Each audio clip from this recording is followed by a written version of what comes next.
Sigma Bangladesh এবং সিএসইডি কর্তৃক আয়োজিত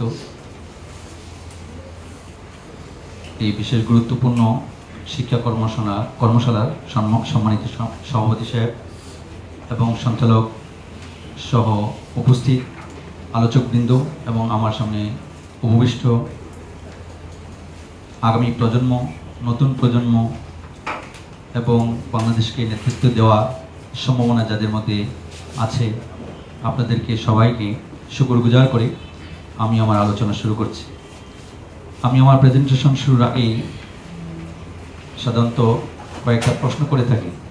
প্রশ্নগুলো অতি সহজ, তো যেটা মক্তব এবং হোসখানা ছাত্ররাও উত্তর দিতে পারে।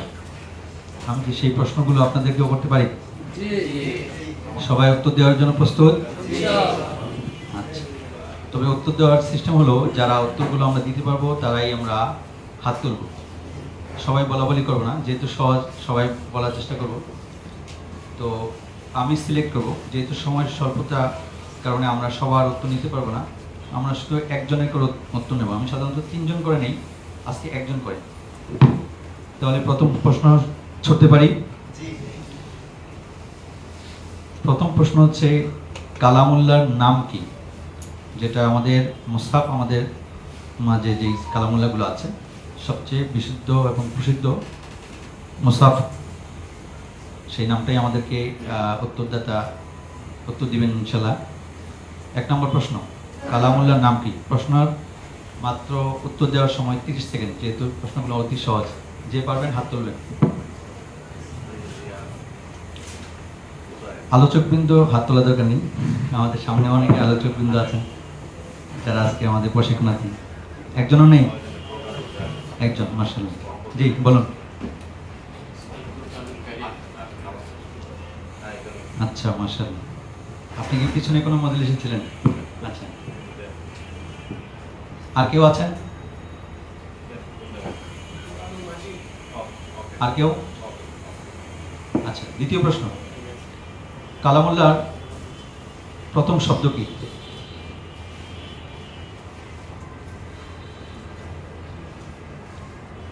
যে পারবেন হাত তুলবেন।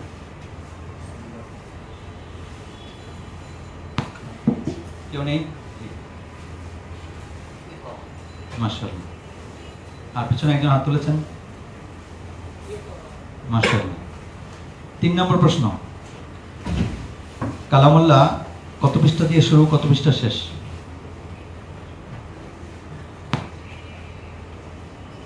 হাফেজ নেই? হাফেজ 20 সেকেন্ড, প্রায় শেষ। কেউ নেই?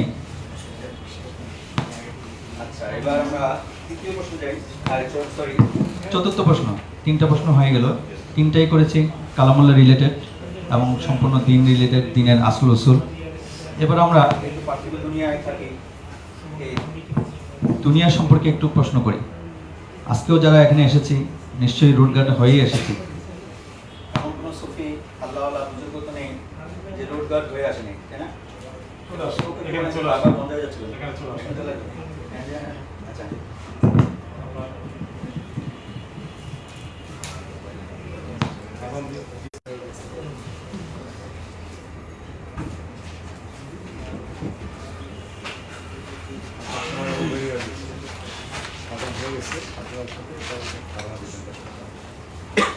জি হ্যালো। ট্রাফিক সিগন্যাল লাইট সবার উপরে কোন লাইটটি থাকে এবং মোট কয়টি লাইট বলবেন? সবাই না,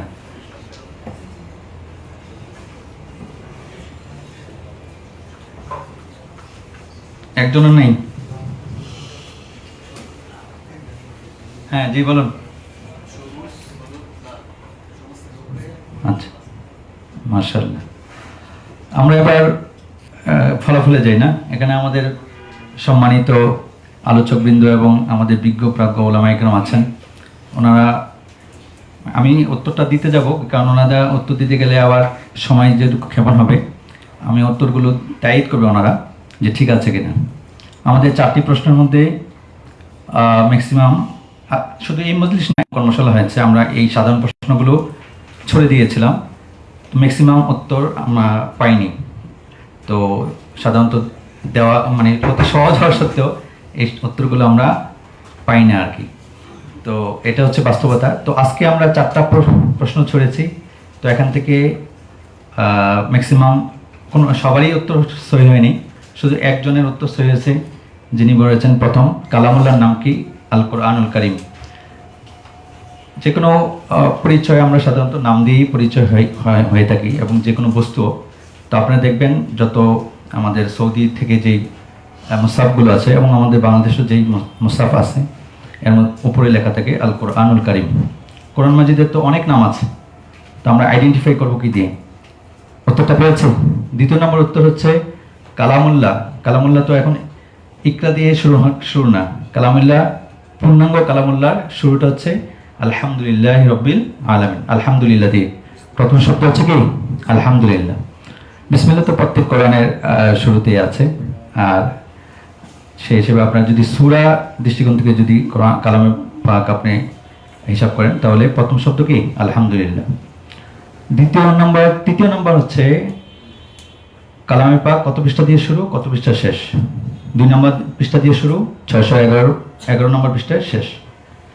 আর চতুর্থ নম্বর উত্তর হলো সবার উপরে থাকে লাল, এরপরে হলুদ, তারপর সবুজ। লাল মানে স্টপ, আপনি যেতে পারবেন না। হলুদ যাওয়ার অনুমতি আছে, একটু ওয়েট করেন। সবুজ যেতে পারেন। উত্তরগুলো সবাই পেয়েছেন? সবাই বলুন আলহামদুলিল্লাহ। আমাদের একটি লাইফ লেসন আমরা যে এখান থেকে যে লাইফ লেসনটা নেওয়ার, সেটা হচ্ছে আজকে আমাদের যেই সেশন, যে আমাদের আজকের আমার যে আলোচ্য বিষয়, সেটা হচ্ছে আপনার অ্যাটেনশন এবং কনসেন্ট্রেশন এবং ফোকাস।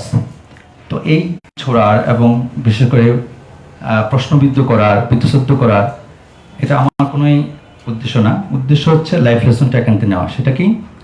ফোকাস। আসলে বাস্তবতা হচ্ছে বর্তমানে আমাদের সবচেয়ে বেশি যেই সমস্যাটা আমরা ভুগছি প্রত্যেকেই, সেটা কি? ফোকাস। ইসলামের প্রথম যেই সবচেয়ে গুরুত্বপূর্ণ বিধান ঈমানের পরে, সেটা কি? নামাজ। নামাজের মধ্যে কোন জিনিসটা সবচেয়ে বেশি অভাব যদি সবাই এক বাক্যে বলি, সেটা কি বলবো? ফোকাস, মনোযোগের অভাব। তো সেটাই আমরা আজকে শিখবো ইনশাল্লাহ। তো এর আগে আরেকটা ডেমনস্ট্রেশন আমরা দিই। কারো হাতে, এখানে তো বাইরে আমরা ঘড়ি দেখছি না, কারো হাতে কি কোনো ঘড়ি আছে? ঘড়ি আছে। আচ্ছা বলেন তো আপনার 6 নাম্বার কাটা, একটু দাঁড়ান কষ্ট করে, এই তাকাবেন না। যেহেতু আপনার ঘড়ি নিয়মিত আপনি দেখেন, আপনি বলুন তো আপনার 6 নাম্বার কাটাটা এটা কি কোন সংখ্যা? রোমান সংখ্যা না এমনি সাধারণ ইংলিশ সংখ্যা? ইংরেজি? শিওর? স্যার দেখেন তো ঠিক আছে কিনা। ওনারটা আপনি তাকাবেন না, ইংলিশ আছে। আচ্ছা সবাই বলেন মারহাবা। আচ্ছা দাঁড়ান, শেষ হয়নি তো, এটা তো স্বাভাবিক, আপনি দিতেই পারবেন উত্তর। আচ্ছা এবার বলুন তো কয়টা বাজে? হ্যাঁ 52। আচ্ছা এখান থেকে এবার ঠিক আছে কিনা? ঠিক নেই, ঠিক থাকবে না, এটাই স্বাভাবিক। This is focus. তো আসলে বাস্তবতা হচ্ছে চোখ যেখানে, ফোকাস সেখানে। এবং বিষয়টা হচ্ছে ফোকাসের মূল যে ফান্ডামেন্টাল আপনার ফাউন্ডেশন, সেটা হচ্ছে আগ্রহ, আপনার হিটস, অনুসন্ধান, যে আপনি কোন জিনিসটা অনুসন্ধান করছেন। আমি ওনাকে যখন প্রশ্ন করলাম, তিনি কিন্তু ওই সময়টাই দেখছেন, রোমান সংখ্যাটা, হ্যাঁ, কিন্তু ঘড়ির দিকে তাকিয়েছেন, সময়ের দিকেও তাকিয়েছেন, কিন্তু সেই জিনিসটা তিনি বলতে পারেননি। তো বাস্তবতা এই যে আমরা 3টা বা 4টা প্রশ্ন করলাম, ট্রাফিক সিগন্যালের প্রশ্নটাও আমরা আপনাদের সামনে ছড়ে দিলাম, তো সেটাও আমরা উত্তর দিতে পারিনি। না দেওয়ার কারণ হচ্ছে আমরা কোনো দিকে তাকাই, কিন্তু এটা আমাদের এই ফোকাসটা স্ট্রং হয় না, ডিপ হয় না, হ্যাঁ, ডেপথ নাই। তো যখন আমাদের ফোকাস পূর্ণাঙ্গ হবে এবং পর্যবেক্ষণের সাথে হবে, তখন এটাকে হবে আমাদের ফোকাসটা শক্তিশালী হবে। তখন আমরা যে কোনো জিনিস সহজে অবজারভেশন করতে পারবো, সেটাকে নিতে পারবো। আচ্ছা আরেকটা ডেমনস্ট্রেশন আপনাদের সামনে আমি উপস্থাপন করি, সেটা হচ্ছে এখানে তো আবার একটু আচ্ছা, এর আমি বলতে বলতে বলি, সেটা হলো আপনারা বর্তমানে যে ইউটিউব তো সবাই আমরা একটু না একটু হাত নাড়াচাড়া করি, তাই না? করি তো। আচ্ছা, সবচেয়ে লেটেস্ট যে ভিডিওগুলো হয়, ঠিক আছে, লেটেস্ট যে ভিডিওগুলো হয় সেটা তো আমরা বুঝি। লেটেস্ট ভিডিওগুলোতে কি হয় সাধারণত আপনারা খেয়াল করে দেখবেন, লেটেস্ট ভিডিওগুলোতে কেবলমাত্র আপনার যিনি মোতাকাল্লিম থাকে তিনি ছাড়া বাকি সব কিছু কি হয়, পিছনে ব্লার থাকে। খেয়াল করেছেন আপনারা? This is focus. তো আমাদের যে কাজটা করতে হবে সেটা হচ্ছে যে আমরা যখন যে জিনিসই যে কাজটাই করব, যখন যে কাজটা করবো অথবা পড়াশোনা করব, আমাদেরকে প্রথম যে জিনিসটা করতে হবে সেটা হচ্ছে আমাদের ওয়ান থিংস, যে কোনো একটা কাজে নির্দিষ্ট একটা সময় আমার সম্পূর্ণ ফোকাসটা এক জায়গায় রাখি। খেয়াল থাকবে সবার, তাহলে আমাদের সবচেয়ে বেশি আমাদের কাজগুলো প্রোডাক্টিভ হবে। আমি এটাকে আরো শক্তিশালীভাবে আপনাদেরকে বোঝানোর জন্য আমি যদি আপনাদেরকে আরেকটা ডেমনস্ট্রেশন দেখানোর জন্য আমাদের এটা কাজ করছি না ভালো করে। মনে করেন এক্সাম্পল, আমি আমেরিকা এবং চাইনিজের দুজন কমান্ডারকে দুই পাশে দাঁড় করালাম। মনে করেন আমার ডান পাশে আছে আমেরিকার কমান্ডার, বাম পাশে আছে চাইনিজের কমান্ডার। তো আমেরিকার কমান্ডারের কাছে যে শুটারটা আছে, এই শুটার দিয়ে যদি সে একবার ট্রিগার চাপে, তার এক ট্রিগারে কমপক্ষে 100টা গুলি বের হবে। কয়টা গুলি বের হবে? 100টা। চাইনিজেরটা কয়টা বের হবে এটা আপনারা বলুন তো দেখি, আপনাদের আইকিউ কেমন। চাইনিজের যে কমান্ডার তার ইয়েতে কয়টা বের হতে পারে? 105টা, মানে একটু বেশি হতে পারে না? আচ্ছা, তো আমি এখন যে তথ্যটা দিব সেটা আপনাদের মানে কল্পনার জগৎকেও হার মানাবে। সেটা হচ্ছে এটা একটা রিসার্চ, আমি জাস্ট আপনার ডেমনস্ট্রেশন হিসেবে চাইনিজ কমান্ডার এবং আপনার ইয়ে দিয়ে বুঝালাম। বিষয়টা হচ্ছে যে আপনার আমেরিকার যে কমান্ডার তার এক ট্রিগারে বের হবে হচ্ছে 100টা, আর চাইনিজের যে এক ট্রিগারে বের হবে 6 বিলিয়ন। কয় বিলিয়ন? শুনতে অবাক লাগছে না? আচ্ছা, এবার আমি আপনাকে যে বাস্তবতা বোঝাই, সেটা হচ্ছে আমাদের যে ব্রেন এবং মাইন্ড, এই দুইটার তফাৎ হচ্ছে এত বিশাল ব্যবধান। আমাদের আবেগ এবং বিবেক, তো আবেগ এবং বিবেকের তার পাওয়ারটার ব্যবধানটা হচ্ছে এত। আমি মনে হয় সহজে আপনাদেরকে বোঝাতে পারিনি, ডেমনস্ট্রেশন দেখাতে পারছি না। তো এক্সাম্পল মনে করেন, আপনারা জানেন এখন বিভিন্ন জাম্পিং হয়, স্কাই জাম্পিং আপনার নাম শুনেছেন? মানে আকাশ থেকে জাম্প দেয়। কত উপর থেকে? হাজার ফিট উপর থেকে। আচ্ছা বলেন তো, আকল কি মানে কখনোই বলবে যে এত উপর থেকে জাম্প দেওয়ার জন্য? কোনো আকল, কোনো বিবেক কখনো সমর্থন করবে? পারবে না। কেন পারছে? আবেগ থেকে, মন থেকে। তো আমরা এই জন্য বলি যে আল্লাহ সুবহানাহু ওয়া তাআলা আমাদের মাইন্ডটাকে, মনটাকে এত অসাধারণ করে সৃষ্টি করেছেন এবং এত পাওয়ারফুল করে সৃষ্টি করেছেন, সেটা ক্ষুদ্র হতে হতে সেটা এত ক্ষুদ্র হতে পারে যে একটা বালিকণাকেও ছাড়িয়ে যেতে পারে, অর্থাৎ বালি থেকেও ক্ষুদ্র হতে পারে। আবার এটা বড় হতে হতে এত বড় হতে পারে যে আরশে আজিমকেও স্পর্শ করতে পারে। বুঝতে পেরেছেন? তো সুতরাং আমাদের মাইন্ডের পাওয়ারটা এত অসাধারণ করে আল্লাহ সুবহানাহু ওয়া তাআলা সৃষ্টি করেছেন। তো এই যে মাইন্ডের কোর যে শক্তিটা, সবচেয়ে গুরুত্বপূর্ণ শক্তিটা হচ্ছে মনোযোগ। আচ্ছা, মনোযোগের একবার স্বাভাবিক যে অর্থ, আমরা এটা কি মানে কিভাবে মিনিং করি, মানে মন প্লাস যোগ, তাই না? মনোযোগ।